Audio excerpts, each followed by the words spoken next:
গত পর্বে আমরা কোনি প্রথম পরিচ্ছেদ নিয়ে লাইন বাই লাইন আলোচনা করেছি। আজকে আমাদের আলোচনা কোনির দ্বিতীয় পরিচ্ছেদ নিয়ে।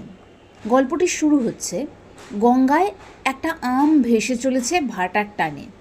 আর একবার স্মরণ করিয়ে দিই যে বারুণীর উৎসবের দিন আমরা সমস্ত ঘটনাটা ঘটতে দেখেছিলাম, যেখানে দেখা যাচ্ছিল বাচ্চারা গঙ্গায় নামছে এবং সেখান থেকে তারা একটা উপার্জনের পথ খুঁজে পেয়েছে।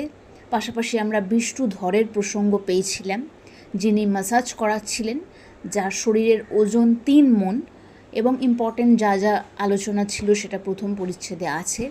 তার সঙ্গে সাক্ষাৎ হয়েছিল ক্ষিতীশ সিংহ, যাকে আমরা পরবর্তীকালে খিদ্দা হিসেবে জানব। তো এবার আসছি দ্বিতীয় পরিচ্ছেদে। দেখা যাচ্ছে যে গঙ্গায় একটা আম ভাটার টানে ভেসে যাচ্ছে। 3 জন সাঁতার কাটছে সেটাকে পাওয়ার জন্যে। কোমর জলে দাঁড়িয়ে 2-3টে বছর 14-15 ছেলে জল থাবড়ে হইচই করে ওদের তাতিয়ে তুলছে। সমানে সমানে ওরা যাচ্ছে, মাথা 3টে দুধারে নাড়াতে নাড়াতে। কোনোই না ভেঙে সোজা হাত বৈঠার মতো চালিয়ে ওরা আমটাকে তাড়া করেছে। এখান থেকে আমরা বেশ কিছু ছোট ছোট ইনফরমেশান পেয়ে যাচ্ছি। 3 জন সাঁতার কাটছে, 3 জনই ছেলে, 2-3টে 14-15 বছরের ছেলে। তাদের বয়সের অনুপাত হচ্ছে 14-15 বছরের মতো। হঠাৎ ওদের একজন একটু একটু করে এগিয়ে যেতে শুরু করলো, আর অন্য 2 জন পিছনে পড়ে রইল। তখনই একটা চিৎকার উঠল, কোনি কোনি বলে। পিছিয়ে পড়া 2 জনও গতি বাড়িয়ে দিল। কেন না আমটা নিয়ে একটা প্রতিযোগিতা সৃষ্টি হয়েছে। আমটা প্রথমে কে পাবে। আমটা প্রায় প্রথম ছেলেটার মুঠোয় এসে গেছে। হঠাৎ সে থমকে গেল, হাত ছুটছে কিন্তু এগোলো না। কেন? বোঝা যাচ্ছে যে ততক্ষণে পেছন থেকে ওকে টপকে আমটা অন্য একজন ধরে ফেলেছে। তো এখান থেকে কি হচ্ছে না, পা টেনে ধরেছিল। বিষ্ণুধর বলল পা টেনে ধরেছিল। এই লাইনটা থেকে প্রশ্ন আসে, কে বলেছে, কি প্রসঙ্গে বলেছে। এর উত্তরে আমাদেরকে বারুণীর প্রসঙ্গ টেনে এনে ওখানে আম কুড়োনোর যে ঘটনাগুলো ছিল এই সবটা বলে তারপরে এই উত্তরগুলো দিতে হয়, কারণ অ্যাকচুয়াল কনটেক্সটটা কিন্তু বারুণী উৎসবের কনটেক্সট। তো সেখানে পা টেনে ধরেছিল প্রসঙ্গটা আসছে। লোকটা হেসে চশমাটা খুলে ঝোলায় রাখলো। এই লোকটা কে না, ক্ষিতীশ সিংহ। ঘাটের বাইরের দিকে সেখানে কয়েকজন উড়িয়া ব্রাহ্মণদের একজনের কাছে ঝোলাটা রেখে এসে লোকটা অতি সাবধানে সিঁড়ি দিয়ে নামতে লাগলো। আমরা প্রথম পরিচ্ছেদে পেয়েছি যে গঙ্গার কাছে বেশ কিছু ব্রাহ্মণরা বসে থাকে। তারা কি করে না, তারা স্নানের প্রয়োজনীয় কখনো তেল বিক্রি করে, বা স্নান করতে যাওয়ার আগে মানুষের যে জিনিসপত্রগুলো থাকে সেগুলো জমা রাখে। তো উড়িয়া ব্রাহ্মণদের ওখানে এই কাজটা ছিল, যেটা আমরা প্রথম পরিচ্ছেদেও পেয়েছি এবং এখানেও দেখতে পাচ্ছি যে ক্ষিতীশ সিংহ এই উড়িয়া ব্রাহ্মণদের একজনের কাছে নিজের ঝোলাটা রেখে সিঁড়ি দিয়ে নামতে লাগলো, চশমা ছাড়া।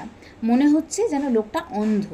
লোকটার চশমার বর্ণনা, চোখের বর্ণনা, তার চোখ দিয়ে যেভাবে একটা জেদি চরিত্র ঠিকরে বেরোয়, এটা আমরা প্রথম পরিচ্ছেদে পেয়েছিলাম। জলের কিনারে কাদার ওপর তখন মারামারি হচ্ছে, একজনের সঙ্গে 2 জনের কাদা ছিটকচ্ছে। লোকেরা বিরক্ত হয়ে গজগজ করতে করতে সরে যাচ্ছে। খুব স্বাভাবিক, আমাদের সামনে যখন একটা কেওয়াস তৈরি হয়, সাধারণ মানুষের জীবন যে মুহূর্তে বিপর্যস্ত হয় তারা গজগজ করতে থাকে, তাদের ভালো লাগে না। তো এখানেও ঘটনাটা সেরকম হচ্ছে যে 2-3টে ছেলে মিলে 14-15 বছরের একটা আম নিয়ে একটা মারামারি হচ্ছে, একটা ঝগড়াঝাটি সিচুয়েশান তৈরি হয়েছে। তো স্বাভাবিক লোকেরা বিরক্ত হয়ে যাচ্ছে এবং গজগজ করতে করতে চলে যাচ্ছে। 2-3টে ছেলে আবার ওদের চারপাশে ঘুরে ঘুরে উৎসাহ দিয়ে যাচ্ছে। কারা উৎসাহ দেবে না, যারা সমগোত্রীয়, মানে যে 3টে ছেলে ওই আমের পেছনে দৌড়চ্ছে তাদেরই মতো আরও 2-3টে ছেলে তার চারপাশে থাকলে তবেই সেখানে তারা উৎসাহ দেবে। বাদবাকিদের কাছে ঘটনাটা অতি অবশ্যই বিরক্তিকরই দেখাবে। তো উৎসাহ দিচ্ছে কিভাবে, এখানে একটা লাইন উঠে আসছে, ঠিক হ্যাঁ চালা, আরও জোরে। বোঝাই যাচ্ছে যে এই লাইনটা থেকেও কিন্তু আমাদেরকে প্রশ্ন দিতে হতে পারে। যে কোনো লাইন যেখান থেকে একটা কনফিউশন তৈরি হওয়ার মতো সম্ভাবনা থাকে, সবসময় সেখান থেকে প্রশ্ন আসারও সম্ভাবনা বেশি থাকে। ঠিক হ্যাঁ, চালা আরও জোরে, এটাকে হঠাৎ করে শুনে আমরা কোনো হিন্ট পাচ্ছি না যে কে বলল না বলল, তার ফলে একটা টেন্ডেন্সি থাকে প্রশ্ন আসার যে সে আদৌ পড়াশোনাটা করছে কি না স্টুডেন্ট। তো সেই জন্যে প্রশ্ন এমনভাবে দেওয়া হয়, এমন লাইন তুলে দেওয়া হয় যেটা কনফিউশন তৈরি করে। তো এই লাইনটা থেকেও বোঝা যাচ্ছে যে ঠিক হ্যাঁ চালা আরও জোরে। কে কী প্রসঙ্গে এই কথাটা বলেছে? দেখা যাচ্ছে পা থেকে মাথার চুল কাদায় ল্যাপা কঞ্চির মতো সরু চেহারাটা তার লম্বা হাত দুটো এলো পাথারি ডাইনে বায়ে ঘোরাচ্ছে। একটা ছেলের পারফরমেন্স কিন্তু সকলের চোখে পড়ছে, যার বর্ণনাটা এখানে ক্রমাগত দেওয়া হচ্ছে। অন্য দুজন সেই বিপজ্জনক বৃত্তের বাইরে কুঁজো হয়ে তাক খুঁজছে, মানে সে একটা সুযোগ খুঁজছে কি করে নিজেকে সেখানে ঢোকাতে পারে। ফাইট কোনি ফাইট, চালিয়ে যা বক্সিং। অর্থাৎ যে ছেলেটি ওই কাদায় ল্যাপা কঞ্চির মতো সরু চেহারা নিয়ে ডাইনে বায়ে মাথা ঘোরাচ্ছে, হাত দুটো ছোঁড়াছুড়ি করছে এলোপাথারি, তার নাম হচ্ছে কোনি। আরও 2-3জন যারা চারপাশে দাঁড়িয়ে রয়েছে উৎসাহ দিচ্ছে তারা এই বলে যে ফাইট কোনি ফাইট, চালিয়ে যা বক্সিং। এখান থেকে একটা বিশাল গুরুত্বপূর্ণ লাইন আমরা পেতে শুরু করলাম বলা যায়, কারণ এই ফাইট কোনি ফাইট এই লাইনটা আমরা যত উপন্যাসের পরিচ্ছেদগুলো ধরে ধরে এগোবো এই কথাটাকে আমরা ফিরে ফিরে পেতে থাকবো। এই ফাইট কোনি ফাইট এই লাইনটা তুলে যেমন আমরা দ্বিতীয় পরিচ্ছেদ থেকেও প্রশ্নের সম্ভাবনা বুঝতে পারছি, আবার 14 নম্বর পরিচ্ছেদ, 13 নম্বর পরিচ্ছেদ ওইখানে গিয়েও আমরা এই কনটেক্সটটা পাবো, তার মাঝখানেও পাবো 7ম অথবা 8ম পরিচ্ছেদের মধ্যে। কারণ গোটা উপন্যাসটাই এই কোনির ফাইটিং সিকোয়েন্সের ওপরে দাঁড়িয়ে। কোনি সব কিছুর সাথে ফাইট করছে। এবং এখান থেকে একটা স্পয়লার আমার দেওয়ার সময় এসে গেছে যে আমরা শুরু থেকে দ্বিতীয় পরিচ্ছেদের শুরু থেকে আলোচনা করছিলাম যে 2-3টে ছেলে মিলে আমের পেছনে দৌড়চ্ছে, জলে দাপাদাপি করছে। ছেলে সেখানে আছে কিন্তু কোনি সেখানে মেয়ে হয়ে ইনক্লুডেড। অর্থাৎ কোনি কিন্তু মেয়ে হলেও আর 5টা মেয়ের থেকে আলাদা, এবং তাকে আলাদা করা যাচ্ছে না। বয়সটা 14-15, স্বাভাবিকভাবেই তাকে আর আলাদা করা যাচ্ছে না। তার উপরে তার গড়নটা বেশ সরু ছিপছিপে, সে খুব রোগা, যার ফলে সকলের দূর থেকে মনে হচ্ছে যে যেন 4-5টা ছেলেই মিলে, 3টে ছেলে মিলে গঙ্গায় দাপাদাপি করছে। কিন্তু ঘটনাটা হলো কোনি ছেলে নয়, কোনি একটি মেয়ে, যার মধ্যে সাঁতারের ট্যালেন্ট রয়েছে যেটা সে নিজেও জানে না। এবং আস্তে আস্তে আমরা দেখতে পারবো যে এই ক্ষিতিশ সিংহ ভদ্রলোক তিনি আইডেন্টিফাই করতে পারবেন, এবং এই আইডেন্টিফিকেশনটা যে পরিচ্ছেদে হবে সেটাই হচ্ছে এই দ্বিতীয় পরিচ্ছেদ। তার ফলে আমাদেরকে অত্যন্ত মনোযোগ সহকারে প্রত্যেকটা লাইনকে পড়তে পড়তে যেতে হবে এবং বুঝতে বুঝতে যেতে হবে যে কিভাবে কি প্রশ্ন আসতে পারে। দুজনের একজন পেছন থেকে ঝাঁপিয়ে পড়লো ওর ওপর, পড়ে গেল দুজনেই। এই ভাদু, চুল টানবি না কোনির, তাহলে কিন্তু আমরা চুপ করে থাকবো না।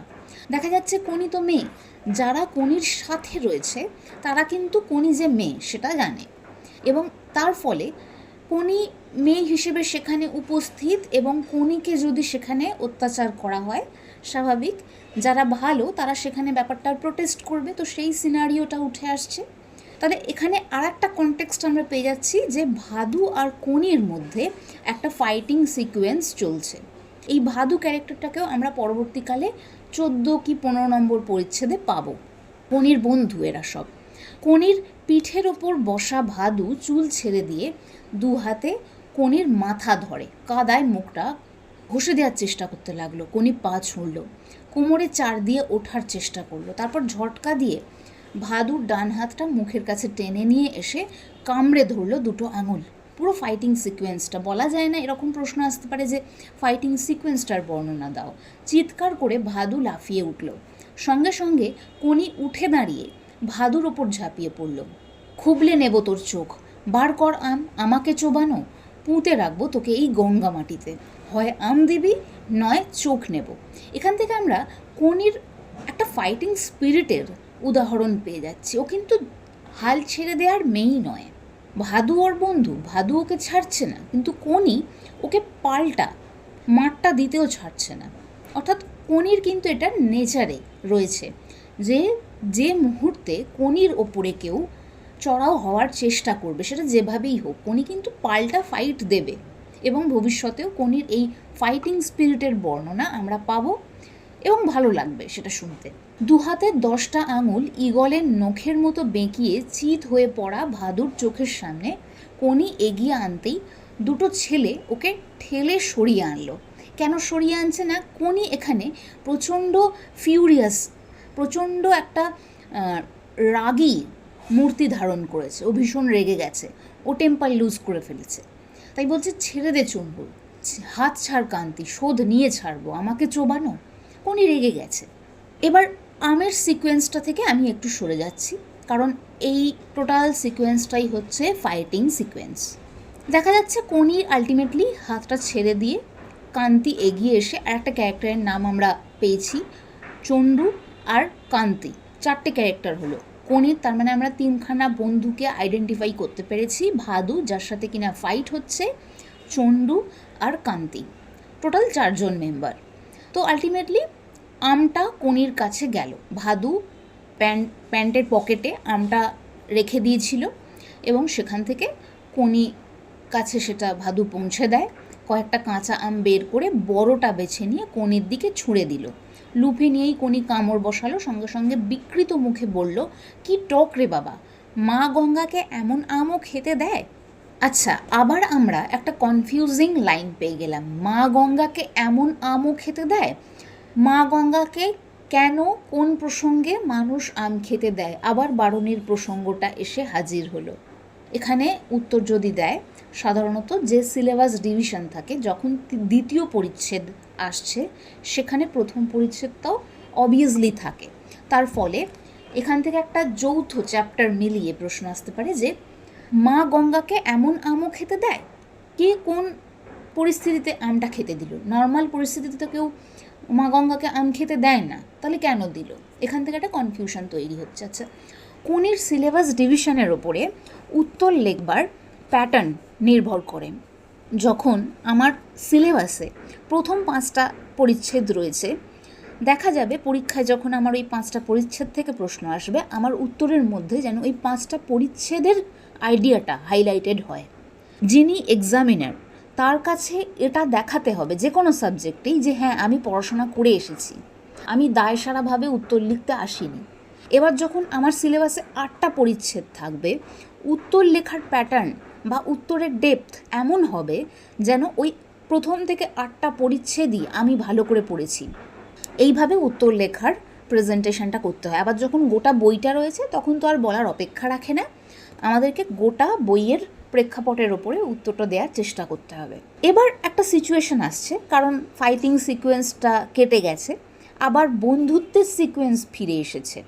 কারণ ওরা বন্ধুদের মধ্যে যেটা হয়, একটা বয়সেই 14-15 বছর বয়সে তারা একে অন্যের সাথে লড়াই করছে, মারামারি করছে, বাট একটা টাইমের পরে তারা একে অন্যের সাথে বন্ধুত্বটাও যাপন করছে। তারপরে এরা তো অত্যন্ত একটুখানি নিম্নবিত্ত শ্রেণীর ছেলেমেয়ে, তার ফলে এদের মধ্যেই টেন্ডেন্সিটা আরও বেশি থাকবে, কারণ তারা সব কিছুর সাথে, সমাজের সাথে কন্টিনিউয়াসলি ফাইট করে করে সামনের দিকে এগোয় জীবনে। তার ফলে ওদের নেচারে একটা ফাইটিং স্পিরিট থেকে যায়, তারা সবসময়ই লড়ছে, ফলে এই নেচারটা তাদের যায় না। তো দেখা যাচ্ছে যে কয়েকটা ডুব দিয়ে লোকটা কোমর জলে দাঁড়িয়ে গামছা ঘষছিল পিঠে। এই লোকটা কে? ক্ষিতিশ সিংহ। কানে এলো পাশের এক বৃদ্ধের আপন মনের গজগজানি, জ্বালিয়ে মারে হতভাগাড়া, গঙ্গার ঘাটটাকে নোংরা করে রেখেছে হা ঘরে হাবাতের দল। মা গঙ্গাকে উৎসুগ্য করা আমি রাস্তায় বসে বেচবে, জুটেছে আবার এক মেয়ে মদ্দানি বাপ মাও কিছু বলে না। এই প্রথম আমরা পড়তে পড়তে একটা এমন জায়গায় এলাম, মানুষ বুঝতে পারলো যে আচ্ছা, যারা লড়াই করছিল তাদের মধ্যে একজন মেয়েও আছে। লোকটা আবার ডুব দিতে যাচ্ছিল, থেমে গিয়ে বৃদ্ধের দিকে তাকালো, মেয়ে মদ্দানিটা কে? এই প্রশ্নটা লোকটা জিজ্ঞাসা করলো। কে জিজ্ঞাসা করলো? ক্ষিতিশ সিংহ। মানে ক্ষিতিশ সিংহ এখনও অবধি এটা রিয়েলাইজ করছিল যে এই যারা সাঁতার কাটছে তারা সকলেই ছেলে, এবং তাদের মধ্যে একজন ছেলে আছে, তার নাম কোনি। এই ফার্স্ট তার মধ্যে একটা সন্দেহ তৈরি হলো যে কি ব্যাপার, মেয়ে মন্দানিটাকে। এবার লোকটা বলছে, যে গজগজ করছিল আর কি, বলছে যে কে আবার, দেখতে পাননি? চোখ তো একজোড়া রয়েছে। লোকটা মুখ ফিরিয়ে অন্যদিকে তাকালো, চশমা ছাড়া ঝাপসাভাবে দেখলো ভাদুর হাত ধরে কোনি টানাটানি করছে।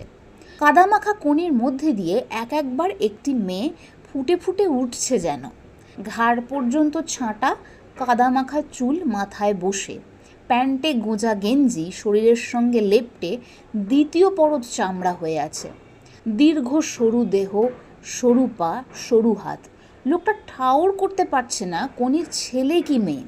দুটো ঢেউ পরপর লোকটাকে ধাক্কা দিল হঠাৎ। কেন না, বিষ্ণুধর জলে নেমেছে, অর্থাৎ 3 মণ ওজনের একটি শরীর জলে নেমেছে।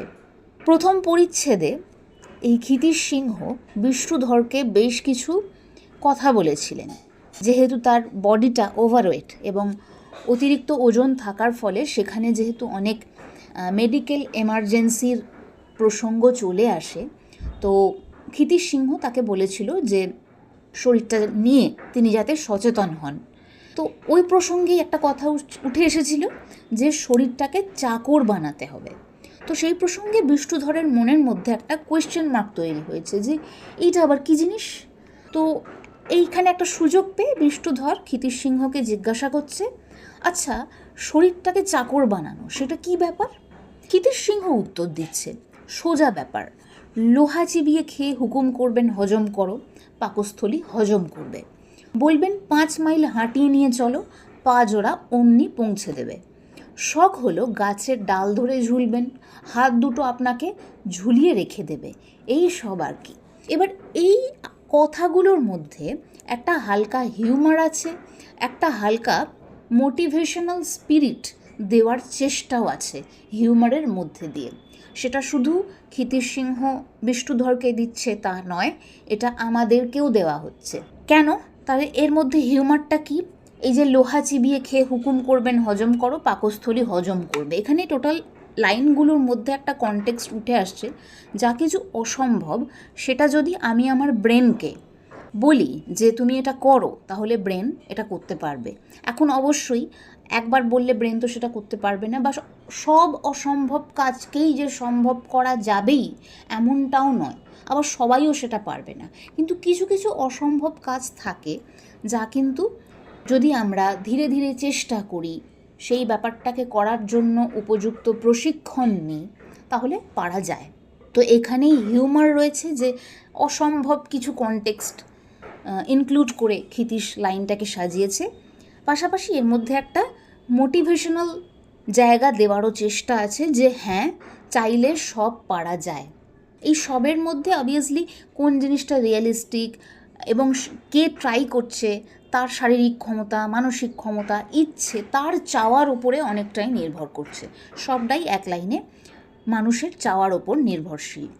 লোকটা জল থেকে উঠে আলতোভাবে মাটির ওপর দিয়ে হেঁটে সিঁড়িতে দাঁড়ালো।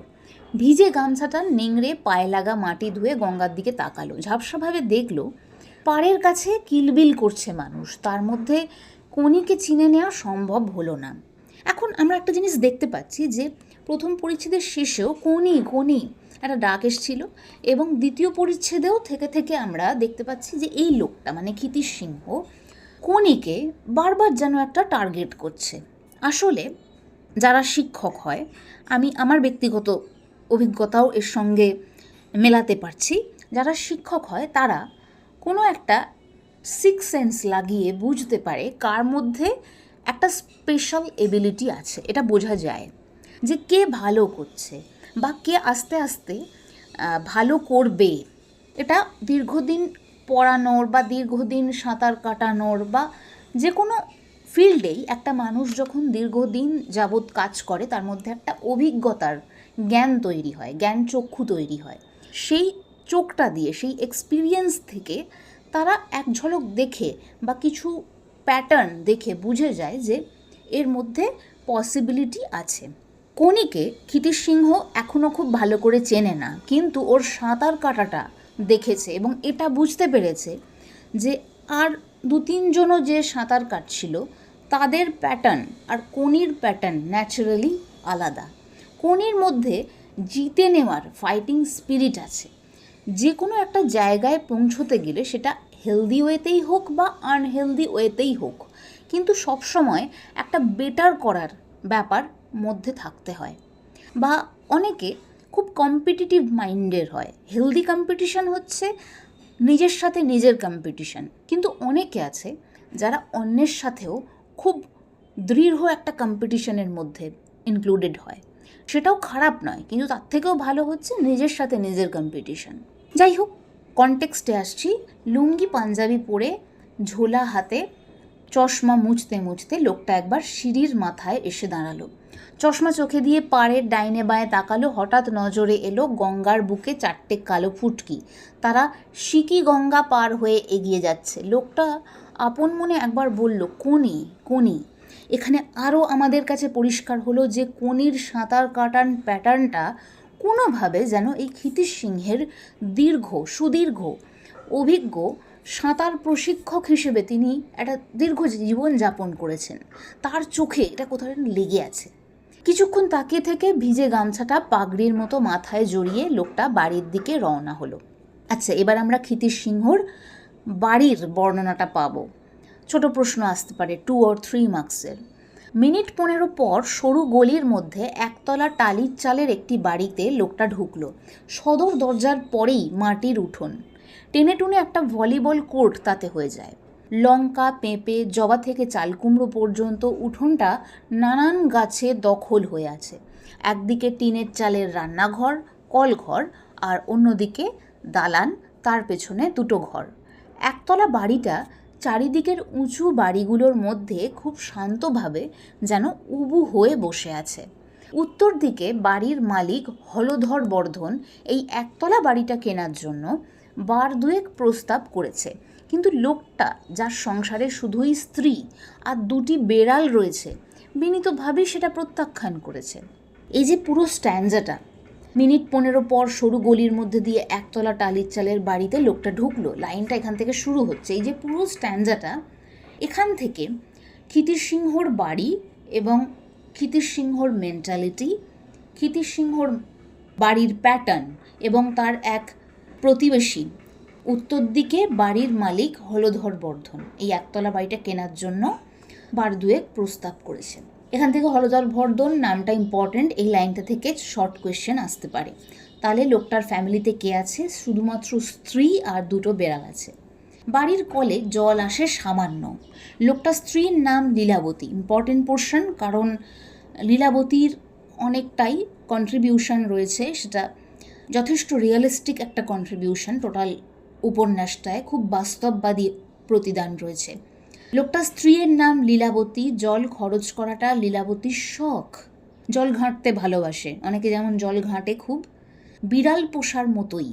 ফলে লোকটাকে স্নান করার জন্য প্রায়ই রাস্তার টিউবওয়েলটির সাহায্য নিতে হয়। আজ সকাল থেকে টিউবওয়েলের মুখ দিয়ে জল বেরোচ্ছে না, তাই বহুকাল পর সে গঙ্গা স্নানে গেছিল। গঙ্গা স্নানে কেন গেছিল? গঙ্গার স্নানের বর্ণনা দাও, আসতে পারে। আবার বারুণীর প্রশ্ন চলে আসছে এবং সেখানকার যে দৃশ্য, এই লাইনটা তুলেও সেই কনটেক্সটের প্রশ্ন দিতে পারে। একটা বড় রিস্কি ব্যাপার, কোনি যখন সিলেবাসে কেবলমাত্র 2 থেকে 3টে পরিচ্ছেদ রয়েছে, তখন প্রশ্ন আসার খুঁটিয়ে খুঁটিয়ে সম্ভাবনাটা অনেক বেড়ে যায়। তো সেই জন্যে এই প্রত্যেকটা কনফিউজিং লাইনকে আমাদেরকে একটু বেশি মনোযোগ দিয়ে পড়তে হবে। লোকটি বাড়ির মধ্যে ঢুকে উঠোনে টাঙানো তার ভিজে প্যান্টটা মেলেছে, তখন ঘর থেকে বেরিয়ে এলো ঢলঢলে প্যান্ট পরা, বেঁটে হৃষ্টপুষ্ট একজন। খিদ্দা, তোমার জন্য অনেকক্ষণ বসে আছি আর বাড়ি পাহারা দিচ্ছি। দোকান থেকে কে বৌদিকে ডাকতে এসেছিল, আসছি বলে সেই জেগে আছে। এই ফার্স্ট আমরা খিদ্দা নামটা পেলাম। এর আগে আমি স্পয়লার হিসেবে খিদ্দা ব্যাপারটা বলেছি প্রথম পরিচ্ছেদে, কিন্তু এই ফার্স্ট 2য় পরিচ্ছেদে এই লাইনটা পাওয়া যাচ্ছে। আর খিদ্দাকে কে ডাকতে এসেছে? সে হচ্ছে ভেলো। হ্যাঁ, আর একটা জিনিস বোঝা যাচ্ছে যে লীলাবতী মানে খিদ্দার যে স্ত্রী, তার একটা দোকান আছে। এই দোকান ওরিয়েন্টেড কনটেক্সট আমরা ইন ফিউচার পাবো এবং এর সাথেও কোনির একটা ভালো হিউজ কানেকশন পরবর্তীকালে আমরা দেখতে চলেছি। যাই হোক, ক্ষিতিশ সিংহ বা খিদ্দা বলছে ভেলো চটপট একটু চা বানা দেখি, বৌদি যদি এসে পড়ে। তার মানে এমন একটা সময় চাটা বানানোর কথা বলা হচ্ছে যে সময় মানুষ আদতেও চা খায় না, বা ওই সময় ক্ষিতির সিংহ যদি চা খায় তাহলে বৌদি এসে যদি দেখে সেটা এবং রেগে যাবে। ক্ষিদ্দা অর্থাৎ ক্ষিতির সিংহ কয়েক সেকেন্ড ভেবে বলল, তাহলে থাক, বরং তুই কী জন্য এসেছিস বল। ক্লাবের মিটিংয়ে আজকে যাবে নাকি? নিশ্চয়ই যাব। ছেলেরা খাটবে না, ডিসিপ্লিন মানবে না, জলে নেবে, শুধু ইয়ার্কি ফাজলামো করবে। এসব ছেলেদের ক্লাব থেকে বেরিয়ে যেতে বলাটা কি এমন দোষের? একজনও কি তাই নিয়ে কিছু ভাবে? আর ক্ষিতির সিংহী কি বলল অমনি তাই নিয়ে কাউন্সিলের মিটিং ডাকা হলো। আচ্ছা, প্রথম পরিচ্ছেদে একটা লাইন ছিল, বিষ্ণুধর ক্ষিতির সিংহকে বলছে আপনি একটি নুইসেন্স। এই কনটেক্সটে ক্ষিতির সিংহ একটা লাইন ইউজ করেছিল, আমার ক্লাবের ছেলেরাও তাই বলে। আমরা তখন বলেছিলাম যে আমরা বুঝতে পারছি যে ক্লাবের কনটেক্সট কোনো না কোনোভাবে এই গল্পের সাথে বা ক্ষিতির সিংহ ভদ্রলোকের সাথে জড়িয়ে রয়েছে। সেই কনটেক্সটটা এবার আস্তে আস্তে ডিপ হচ্ছে। তার মানে কোনো একটা ক্লাবের সাথে এই ক্ষিতির সিংহ ভদ্রলোকটি জড়িত। সেই ক্লাব থেকেই ভেলো এসেছে ক্ষিতির সিংহকে ডেকে নিয়ে যেতে, কারণ ক্লাবে মিটিং ডাকা হয়েছে। মিটিংটা ক্ষিতির সিংহর এগেনস্টেই ডাকা হয়েছে। কেন না, ক্ষিতির সিংহ ভীষণ ডেডিকেটেড একজন কোচ, সুইমিং কোচ, ভীষণ ডেডিকেটেড একজন সাঁতার প্রশিক্ষক। ওনার বিশাল বড় সমস্যা আছে, কেননা ছেলেরা ঠিক করে পরিশ্রম করে না, ডিসিপ্লিন মেনে চলে না, জলে নেমে শুধু ইয়ার্কি ফাজলামো করে। আর এগুলো করলে তো সাঁতারের বা যারা সিরিয়াস একটা স্পোর্টের সাথে যুক্ত বা যে কোনো সিরিয়াস কাজের সঙ্গে যুক্ত, ইয়ার্কি ফাজলামো করলে সেখানে তো উন্নতি হবে না। যে কোনো কিছুতেই একটা প্রপার জায়গায় পৌঁছতে গেলে পরিশ্রম করতেই হবে, ডিসিপ্লিন মানতেই হবে। আর স্পোর্টের ক্ষেত্রে তো কথা নেই, যে কোনো খেলাধুলোর ক্ষেত্রে এই ব্যাপারটা ভীষণভাবে ইম্পর্ট্যান্ট করা। এইসব ছেলেদের ক্লাব থেকে বেরিয়ে যেতে বলেছে ক্ষিতির সিংহ। ক্ষিতির সিংহ একটু রাগী, কোচরা যেমন হয় একটু স্ট্রিক্ট হয়, হতেও লাগে তাদের।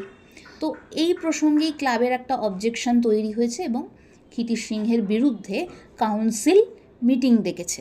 ভেলো উত্তর দিচ্ছে, সেই জন্য তো নয়। তার মানে মিটিংটা তো আসলে সেই জন্য ডাকা হয়নি। আসলে হরিচরণদা আর তার গ্রুপটার রাগ আছে তোমার ওপর। ওরাই শ্যামল আর গোবিন্দকে উস্কে তোমার এগেনস্টে চার্জ আনিয়েছে। এখানে একটা গ্রুপ পলিটিক্স আছে। যে কোনো বড় সংগঠনেই কম বেশি এটা থাকে। ভবিষ্যতে চাকরি, পড়াশোনা, যে কোনো জায়গায় যেখানে একটা গ্রুপ সিস্টেমে কাজ হয়, সেখানে যদি দুটো দল তৈরি হয়ে যায় তাহলে সেখানে একটা এই ধরনের অবস্থা তৈরি হয়, গ্রুপ পলিটিক্স তৈরি হয়। খুব বাজে জিনিস এটা, কিন্তু সেই গ্রুপ পলিটিক্স অনেক মানুষের জীবনে অনেক অযাচিত আনএক্সপেক্টেড ক্ষতি ডেকে আনে এবং খুবই অন্যায় করে কিছু মানুষের সাথে। তো এখানেও দেখা যাচ্ছে ক্ষিতির সিংহের তার মানে অপোনেন্ট হচ্ছে হরিচরণদা এবং তার গ্রুপ। তারা কি করেছে, দুটো স্টুডেন্ট, ক্লাবের দুটো স্টুডেন্ট শ্যামল আর গোবিন্দকে উস্কে দিয়েছে। উস্কে দিয়ে ক্ষিতির সিংহর এগেনস্টে চার্জ আনিয়েছে, কমপ্লেন করিয়ে দিয়েছে কাউন্সিলের কাছে। তো সেই জন্যই মিটিং এসেছে। ক্ষিতির সিংহ উত্তর দিচ্ছে, আমি তা জানি, হরিচরণের বহুদিনের ইচ্ছে চিফ ট্রেনার হওয়ার। আমাকে বলেও ছিল গত বছর। আমি বলেছিলাম, হরি, একটা চ্যাম্পিয়ন শুধু খাওয়া দাওয়া আর ট্রেনিং দিয়েই তৈরি করা যায় না রে। তার মন মেজাজ বুঝে তাকে চালাতে হয়। ট্রেনারকে মনস্তাত্ত্বিক হতে হবে, তার মানে কমন সেন্স প্রয়োগ করতে হবে। গুরুকে শ্রদ্ধেয় হতে হবে শিষ্যের কাছে। কথা, কাজ, উদাহরণ দিয়ে মনের মধ্যে আকাঙ্ক্ষা, বাসনা জাগিয়ে তুলতে হবে, তাকে মোটিভেট করতে হবে। এসব তোর দ্বারা সম্ভব নয়। তুই শুধু চেঁচামেচি গালাগালি করেই খাটাতে চাস। চিফ ট্রেনার হওয়া তোর কম্য নয়। এই যে টোটাল স্ট্যান্ডাটা ক্ষিতির সিংহ হরিচরণকে উদ্দেশ্য করে বলেছে, এটা শুধুমাত্র ক্ষিতির সিংহ হরিচরণকে বলছে তা নয়, এটা যারা পড়ছি আমি এবং যারা যারা স্টুডেন্টস তাদের সকলকে বলা হচ্ছে। যে কোনো অ্যাসপেক্টে, কারণ আজকে যারা স্টুডেন্ট তারা কালকে গিয়ে কোনো না কোনো বড় পজিশন ডেফিনেটলি নেবে এবং তখনও তাদেরকে কিন্তু এই প্যাটার্নটা মেনেই তাদের টিম মেম্বারদের সাথে কাজ করতে হবে, আদারওয়াইজ কাজ করা যায় না। আমি নিজেও টিম নিয়ে যখন কাজ করি নিজের প্রফেশনাল ফিল্ডে, তখন এই শিক্ষাগুলো খুব হেল্প করে। তাই প্রত্যেকটা ঘটনাকে নিজের জীবনের অ্যাপ্লিকেশনের সাথে রিলেট করে করে যদি পড়া যায় তাহলে পড়াগুলো খুব সহজে মনে থাকে। ঠিক সেরকম একটা টিম ওয়ার্কের মধ্যে যদি খুব ভালো পারফর্ম করতে হয় এবং সেটা যখন কেউ লিড করছে, সেই লিডারকে কি করতে হয় না, শিষ্যের কাছে শ্রদ্ধেয় হতে হবে। শ্রদ্ধেয় হওয়াটা কী জিনিস না, সেই লিডার বা সেই গুরু যখন কোনো কথা বলবে, কথাটা সে এমনভাবে বলবে আর পাঁচজন যেন সেটা বিশ্বাস করে, আর পাঁচজন যেন সেই কথাটায় ভরসা করতে পারে। অর্থাৎ যে লিড করছে সেই গুরুকে বা সেই শিক্ষককে মনস্তাত্ত্বিক হতে হবে, কারণ সে আর পাঁচজন মানুষকে নিয়ে চলছে, আর প্রত্যেকটা মানুষ আলাদা হয়, তাদেরকে কমন সেন্স প্রয়োগ করে করে বুঝতে হবে। তোমরা এই কনটেক্সটটাকে নিজের লাইফের একটা কনটেক্সটের সাথে, নিজের লাইফের ভবিষ্যৎ সিচুয়েশান বা বর্তমান সিচুয়েশান, কারণ এখনও তোমরা এমন জায়গায় পড়তে যাচ্ছ যেখানে আর পাঁচজন রয়েছে, পাঁচজনের সাথে মিলেমিশে পড়াশোনা করছো। জীবনের প্রথম দিন থেকে আপ টু শেষ দিন পর্যন্ত কর্মজীবন, পারিবারিক জীবন, সব জায়গাতেই কিন্তু টিম ওয়ার্ক শেষ কথা বলছে। এমন একটা জায়গায় মানুষকে কখনো না কখনো পড়তেই হচ্ছে যেখানে দাঁড়িয়ে সে আর পাঁচজনকে গাইড করার পরিস্থিতি পাচ্ছে। তো এটা খুব ইম্পর্ট্যান্ট যে তাকে মনস্তাত্ত্বিক হতে হয়, কমন সেন্স প্রয়োগ করতে হয়, আর পাঁচটা মানুষের মন মেজাজ বুঝতে হয়, তাকে সেভাবে গাইড করতে হয়। এটা খুব ইম্পর্ট্যান্ট জিনিস। তো সেই জন্যই ক্ষিতিশ সিংহ হরিচরণকে বলেছে, তুই শুধুই চেঁচামেচি করিস, গালাগালি দিস, আসলে কাজের কাজ করে তুই তাদেরকে বেস্ট কি করে করা যায় সেই ট্রেনিংটা দিতে পারিস না। তো সেই জন্য চিফ ট্রেনার হওয়া তোর কাজ নয়। এখান থেকে প্রশ্ন আসে যে ক্ষিতিশ সিংহ হরিচরণকে কেন বলেছে যে তার দ্বারা চিফ ট্রেনার হওয়া কেন সম্ভব নয়। এই জন্যই যাতে উত্তরটার মধ্যে ডেপথ তৈরি হয়, সেখানে কিন্তু নিজেকে আগে ঘটনাটা বুঝতে হবে। আবারও বলছি, বাংলা সাহিত্যের বা যে কোনো লিটারেচারে যখন আমরা কোনো অ্যান্সার দিই, সেই অ্যান্সার সবাই মোটামুটি কম বেশি একই দিচ্ছে, কিন্তু সেই অ্যান্সারের প্রেজেন্টেশনের উপরে স্কোরটা ডিপেন্ড করে। কে কতটা সুন্দর করে, কতটা রিয়েলিস্টিকভাবে, কতটা গভীরভাবে উত্তরটাকে প্রেজেন্ট করতে পারছে, এর উপরে সবটা মার্কস নির্ভর করে। বলছে, খিদ্দা তোমার এই লেকচার দেওয়ার বদ অভ্যেসটা ছাড়ো, এটা ভেলো বলছে। এক কথায় যেখানে কাজ হয় তুমি সেখানে 10 কথা বলো। হরিচরণদাকে অত কথা বলার দরকার কী ছিল? যাকগে, আজ তুমি মিটিংয়ে যেও না, ওরা ঠিক করেছে তোমাকে অপমান করবে। এবার এখানেও একটা ক্যারেক্টারাইস্টিক আসে, যে গাইড করে, যে শিক্ষক, সে যখনই কোনো একটা ভুল দেখে তার স্বভাব হয় কি, এটাকে আমি ঠিক কি করে করব, তো এখানে একটা আমি অ্যাডভাইস দিয়ে দিই, হয়তো এটা ঠিক হয়ে যাবে। কিন্তু ঘটনা কি হয়, যাকে অ্যাডভাইস দেয়া হচ্ছে সে যদি খুব ইগোইস্টিক, আত্মকেন্দ্রিক মানুষ হয়, খুব অহংযুক্ত মানুষ হয়, তার কিন্তু সেটা গায়ে লেগে যায়, সে চটে যায়, সে এগেনস্টে চলে যায় এবং নানা রকম ষড়যন্ত্র করে, কনস্পিরেসি করে, যেখানে হরিচরণ এটা করেছে আর কি।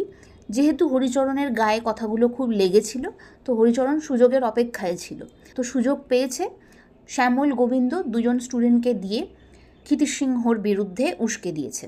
ক্ষিতিশ সিংহর এগেনস্টে এবার হরিচরণ প্রোটেস্ট করছে যাতে ওই চিফ ট্রেনার পদটা ক্ষিতিশ সিংহের কাছ থেকে চলে যায় এবং ওটা হরিচরণের কাছে চলে আসে। আমি এত কথা বলছি এই কারণে, যাতে এখানে একটা অদ্ভুত গ্রুপ পলিটিক্সের সিনারিও তুলে ধরা হয়েছে, এটার ভালো করে বুঝে অ্যান্সার করতে হবে, শুধু ইনফরমেটিভ অ্যান্সার নয়। এখানে প্রেজেন্ট করার ধরনটার মধ্যে গভীরতা আনতে হবে, তবে নাম্বার বেশি আসবে। শুধু ইনফরমেশান দিয়ে দিলে বাংলা সাহিত্যে বা যে কোনো সাহিত্যে স্কোর করা যায় না, সেটাকে সুন্দর করে গভীরতার সাথে প্রেজেন্ট করতে হয়। একটু দল ভিত্তিক যে রাজনীতি এখানে হচ্ছে সেটা নিয়ে কথা বলতে হবে। ক্ষিতিশ সিংহের সাথে যেটা হচ্ছে সেটা যে পুরোপুরি একটা ষড়যন্ত্র, সেই বিষয়টাকে তুলে ধরতে হবে। কেন ক্ষিতিশ সিংহের এগেনস্টে হরিচরণ এই ষড়যন্ত্রটা করছে, এই কনটেক্সটটা, তার যে মনস্তত্ত্ব, সেটাকে হাইলাইট করতে হবে, তবে স্কোর বাড়বে উত্তরের। আচ্ছা, ক্ষিতিশ সিংহ বলছে ক্ষিতিশ সিংহের মধ্যে প্রচণ্ড একটা স্পোর্টিং মেন্টালিটি রয়েছে, খুব স্বাভাবিক থাকবে, কারণ ক্ষিতিশ সিংহ সুদীর্ঘ কাল ধরে একজন কোচ হিসেবে পারফর্ম করছে। তার শুধুমাত্র একটাই লক্ষ্য যে যারা সাঁতার শিখতে আসছে, পার্টিসিপেন্টস, পারফর্মার্স, তাদেরকে কি করে বেস্ট করা যায়, তার অন্য কোনো দিকে খেয়ালই থাকবে না। সে যে যদি ভালো কোচ হয়, তার মধ্যে শুধুমাত্র এটাই মোটিভ থাকবে, আমি যে করে হোক তার মধ্যে বেটারমেন্ট আনবো। তারা একটু জেদি হয়, তো সেই জন্য বলছে যে করবে। এই বলে ক্ষিতীশ তার পায়ে মাথা ঘষায় ব্যস্ত বিশুকে কোলে তুলে গলা চুলকে দিতে লাগলো। এই বিশু হচ্ছে একটা বেড়াল, লীলাবতীর যে দুখানা ছোট্ট ছোট্ট বেড়াল আছে পোষা, তার মধ্যে একজনের নাম হচ্ছে বিশু। চোখ বুজে বিশু ঘর ঘর শুরু করলো। তাহলে যাবেই? নেমে যাওয়া প্যান্ট আর কণ্ঠস্বর হ্যাঁচকা দিয়ে টেনে তুলে ভেলো বলল। ক্ষিতীশ ঘরের দিকে যেতে যেতে অস্ফুটে বলল, ঠিক সেই সময় বাড়িতে ঢুকলো লীলাবতী সিংহ। লীলাবতী সিংহের শারীরিক বর্ণনা, তাকে কেমন দেখতে, ছোট প্রশ্ন, 2 মার্কসের আসতে পারে। অতি ছোট্টখাট্ট, গৌরবর্ণা, গম্ভীর, পায়ে চটি, হাতে ছাতা। দুজনের দিকে তাকিয়ে অবশেষে ভেলোকে বলল, বেলা অনেক হয়েছে, 4টি ভাত খেয়ে যেও। এখান থেকে লীলাবতীর একটা পার্সোনালিটি উঠে আসে যে লীলাবতী কিন্তু কাইন্ড। ভেলো দুপুরবেলা এসেছে, তো সেই জন্য লীলাবতী তাকে বলছে যে একটু ভাত খেয়ে যেও।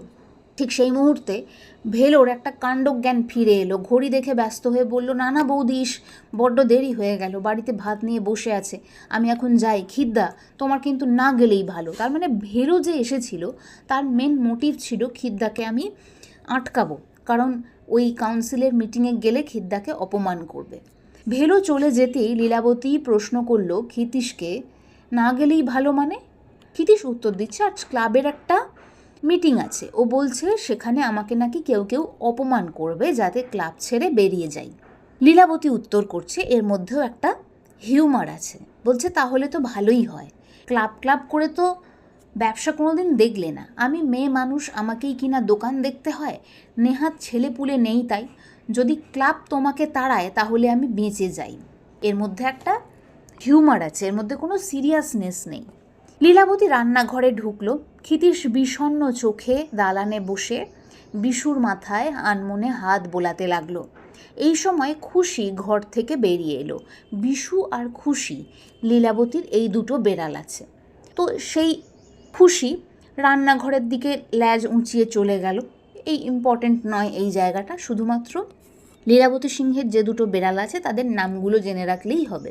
তার পারফরমেন্স দিয়ে সাধারণত প্রশ্ন আসে না, শুধু চোখ বোলালেই হয়ে গেল। তো রান্নাঘর থেকে ডাক এলো খাবার জন্য। এবার ক্ষিতীশ কী ধরনের খাওয়া দাওয়া করে আমরা দেখতে পাচ্ছি যে ক্ষিতীশ প্রচণ্ড স্ট্রিক্ট একজন সুইমিং কোচ, একজন সাঁতার প্রশিক্ষক। তো ডেফিনেটলি তার খাওয়া দাওয়াটাও ভীষণ ওই স্পোর্টসের মধ্যে নিযুক্ত থাকলে তারা সাধারণত কী হয়, একটু সেদ্ধ খাবার খায়, খুব কমন সেন্স। তো এখানেও তাই হচ্ছে। এই কমন সেন্সটা যদি আমরা মনে রাখি যে সবচেয়ে হেলদি খাবার হচ্ছে সেদ্ধ খাবার, সে স্বাদের দিক থেকে যতই কুখাদ্য হোক না কেন, এটা কিন্তু খুব এফেক্টিভ ফর প্রপার হেলথ। যারা এক্সারসাইজ, জিম, খেলাধুলা ইত্যাদির সঙ্গে জড়িয়ে থাকে তারা কিন্তু এটা প্রেফার করে। খাওয়ার আয়োজন সামান্য, রান্না হয় কুকারে, প্রায় সবই সিদ্ধ। এটা খরচ, সময়, শ্রম সংক্ষেপের জন্য নয়।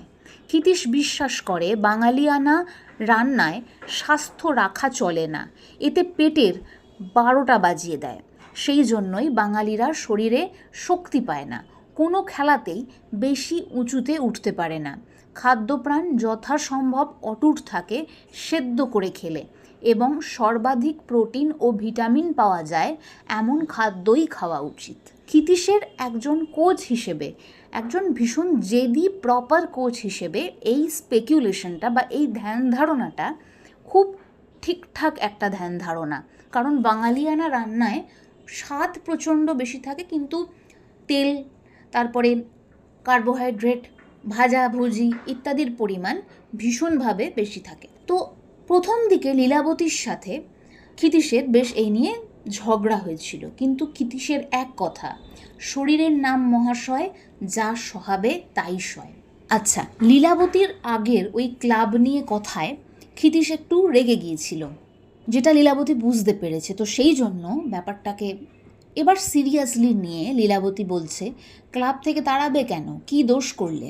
ক্ষিতীশ পাল্টা প্রশ্ন করল, তুমি আবার দোকানে গেছিলে কেন? এখান থেকে আমরা ক্ষিতীশ সিংহ বা লীলাবতী সিংহ তাদের পরিবারের যে দোকানটা রয়েছে সেই দোকানটার একটা বর্ণনা পেতে চলেছি। গ্রে স্ট্রিটে ট্রাম লাইন ঘেঁষে এক ফালি ঘরে দোকানটি, নাম প্রজাপতি। আগে নাম ছিল সিনহা টেলারিং। দুটো দর্জিতে জামা প্যান্ট তৈরি করত, আর দেয়াল আলমারিতে ছিল কিছু সিনথেটিক কাপড়। তিতিস তখন দোকান চালাতো। দিনে 2 ঘন্টাও দোকানে বসতো না। দুপুর বাদে তাকে সর্বদাই পাওয়া যেত জুপিটার সুইমিং ক্লাবে। তারপর একদিন সে আবিষ্কার করলো আলমারির কাপড় অর্ধেকেরও বেশি অদৃশ্য হয়ে গেছে। দোকানের ভাড়া 4 মাস বাকি, লাভের বদলে লোকসান শুরু হয়েছে। তার মানে ব্যবসা জিনিসটা ক্ষিতিশ সিংহের দ্বারা হওয়ারই নয়। তখন লীলাবতী হস্তক্ষেপ করলো, দোকানের দায়িত্ব নিল। টেলারিংয়ে ডিপ্লোমা পাওয়া 2টো মহিলাকে নিয়ে এসে দোকানটা ঢেলে সাজিয়েছিল নিজের গয়না বন্ধক দিয়ে। দোকানটার লীলাবতী নাম দেয় প্রজাপতি। পুরুষদের পোশাক বানানো বন্ধ করে দিয়ে শুধুমাত্র মেয়েদের এবং বাচ্চাদের পোশাক বানানো শুরু করে। দোকানে পুরুষ কর্মচারী নেই এবং 4 বছরের মধ্যেই প্রজাপতি ডানা মেলে দিয়েছে। অর্থাৎ প্রজাপতি এখন সাকসেসফুলি রান করছে, ব্যবসাটা ভালো চলছে। আগে 3 দিনে ব্লাউজ তৈরি করে দেয়া হতো, এখন 10 দিনের আগে সম্ভব হচ্ছে না। এর মানে হলো প্রচুর লোকজন, কাস্টমার আসছে। লীলাবতী তার গয়নাগুলোর অর্ধেকই ফিরিয়ে এনেছে। এখন তো আর জায়গায় কুলোয় না, তাই বড় ঘর খুঁজছি। হাতিবাগানের মোড়ে একটা খোঁজ পাওয়া গেছে, আমাদেরই এক খদ্দেরের বাড়ির গিন্নি এসেছিল মেয়ের ফ্রক করাতে, তাই গেছিলুম কথা বলতে। এই কনটেক্সটার সাথে ভবিষ্যতে আমরা একটা সুন্দরভাবে একটা কোইন্সিডেন্স হয়ে যেতে দেখব। এটা থাক, এই স্পয়লারটা আমি এখন দেব না। লীলাবতী এঁটো থালাটা টেনে নিয়ে তাতে ভাত বেড়ে ডাল মাখতে মাখতে বলল, তার মানে দোকানটা এত ভালো পারফর্ম করছে যে আর ছোট দোকানে কাজ চলছে না, তাই বড় দোকান লাগবে। তো সেই জন্যে লীলাবতী কাজ শুরু করেছে। ক্ষিতীশের প্রবল আপত্তি ছিল তার খাওয়া থালায় লীলাবতীর খাওয়ায়, আনহাইজিনিক। এসব কুসংস্কারেই বাঙালি যাত্রা গোল্লায় গেল। এই বলে ক্ষিতীশ তর্ক শুরু করেছিল, কিন্তু লীলাবতী যখন অত্যন্ত ঠান্ডা গলায় বলল, এটা আমার ব্যাপার, মাথা ঘামিও না, তখন ক্ষিতীশ সিংহ বুঝে গেল যে এবার কথা বাড়ালে তাকেই গোল্লায় যেতে হবে। তাই ক্ষিতীশ সিংহ আর কথায় প্রতিবাদে না গিয়ে, প্রতিবাদটা কিভাবে জানালো না, ক্ষিতীশ সিংহ কখনো লীলাবতী যখন খায় তখন সামনে থাকে না। আচ্ছা, কোচ হিসেবে ক্ষিতীশ সিংহ খুব স্ট্রিক্ট জীবন যাপন করে, সেটা শুধু খাওয়া দাওয়ায় নয়। ক্ষিতীশ সিংহর যে ঘর রয়েছে সেখানেও খুব লিমিটেড জিনিসপত্র রয়েছে। এখান থেকে 2 মার্কসের প্রশ্ন আসতে পারে। যেমন শোবার ঘরের দেয়ালে ক্ষিতীশের কী ছবি রয়েছে? বাবা মায়ের ছবি রয়েছে, ধ্যানমগ্ন মহাদেব, কুরুক্ষেত্রে অর্জুনের সারথি শ্রীকৃষ্ণ, ম্যাগাজিন থেকে কেটে বাঁধানো মেডেল গলায় ডন সোল্যান্ডার, ভিক্টরি স্ট্যান্ডে 2 হাত তুলে দাঁড়ানো ডন ফ্রেজারের ছবি পাশাপাশি টাঙানো। এনারা হচ্ছেন পৃথিবী বিখ্যাত বড় বড় সাঁতারু। তাছাড়া কী রয়েছে? খাট, আলমারি, বাক্স, আলনা, টুকিটাকি সাংসারিক জিনিস। পাশের ঘরে রয়েছে বই, ম্যাগাজিন, তক্তপোষ, তার নিচে ট্রেনিংয়ের জন্য রাবারের দড়ি, স্প্রিং, লোহা, এইটুকুই জিনিসপত্র। এই ঘরে ক্ষিতীশ দুপুরে 1 ঘন্টা ঘুমোয়, পাখা নেই, বিছানা নেই। ওর মতে চ্যাম্পিয়ন হতে গেলে শিষ্যকেই নয়, গুরুকেও কঠোর জীবনযাপন করতে হবে। অবশ্য তার কোনো শিষ্য নেই এই মুহূর্তে। তক্তপোষে শুয়ে চোখ বুজে ক্ষিতীশ দীর্ঘশ্বাস ফেলল। শিষ্য কোথায়? ঘুম আসার ঠিক আগের মুহূর্তে ক্ষিতীশের আবছায়া চেতনায় ফুটে উঠল লম্বা 2টো হাত বৈঠার মতো গঙ্গার জলে উঠছে আর পড়ছে। অর্থাৎ পার্টিকুলার এই অ্যাকশানটা ক্ষিতীশের চোখে লেগে রয়েছে। মিলিয়ে গিয়ে নতুন আর একটা ছবি সে দেখল। ফনা তোলা কেউটের মতো হিলহিলে কাদায় ল্যাপা সরু একটা দেহ, লম্বা লম্বা হাত এলোপাথারি ডাইনে বায়ে ঘোরাচ্ছে। এইটাও আরেকটা মুভমেন্ট কোনির, যেটা ক্ষিতীশের চোখে পড়েছে। ফাইট কোনি ফাইট। ঘুমিয়ে পড়ার আগে ক্ষিতীশ অকারণেই অস্ফুটে উচ্চারণ করল কোনি। সম্ভবত নামটা তার ভালো লেগেছে। এখান থেকে প্রশ্ন আসতে পারে, ক্ষিতীশ কেন এটা অস্ফুটে উচ্চারণ করলে? এখান থেকে উত্তরের অনেকগুলো সিকোয়েন্স আছে। 1, নামটা ভালো লেগেছে, ঘটনাটা নয়। কোনির মধ্যে তার সাঁতারের 2খানা মুভমেন্ট ক্ষিতীশের চোখে পড়েছে। দ্বিতীয়ত, ফাইট কোনি ফাইট, কোনির মধ্যে ফাইটিং স্পিরিট আছে, লড়ে নেব, জিতে নেব, এই ধরনের মেন্টালিটি আছে। এই দুখানা জিনিসের যে এক জায়গায় একটা অবস্থান, এটা ক্ষিতীশের ভালো লেগেছে। তো সেই জন্যই ক্ষিতীশ এই সিচুয়েশানটা নিয়ে ভাবছে। তো প্রশ্ন আসলে উত্তরগুলো এই ঘটনাগুলোকে কেন্দ্র করে বলতে হবে। আজকের এপিসোড এই পর্যন্তই, অনেকটা বড় এপিসোড হলো। আগামী পর্বে আমরা কোনির তৃতীয় অধ্যায় নিয়ে আলোচনা করব। চ্যানেলটা সাবস্ক্রাইব করে দিন, লাইক করে দিন, বন্ধুদের সাথে শেয়ার করুন এই ধরনের আলো বাংলা সাহিত্যের পড়াশোনা জাতীয় ভিডিও পেতে।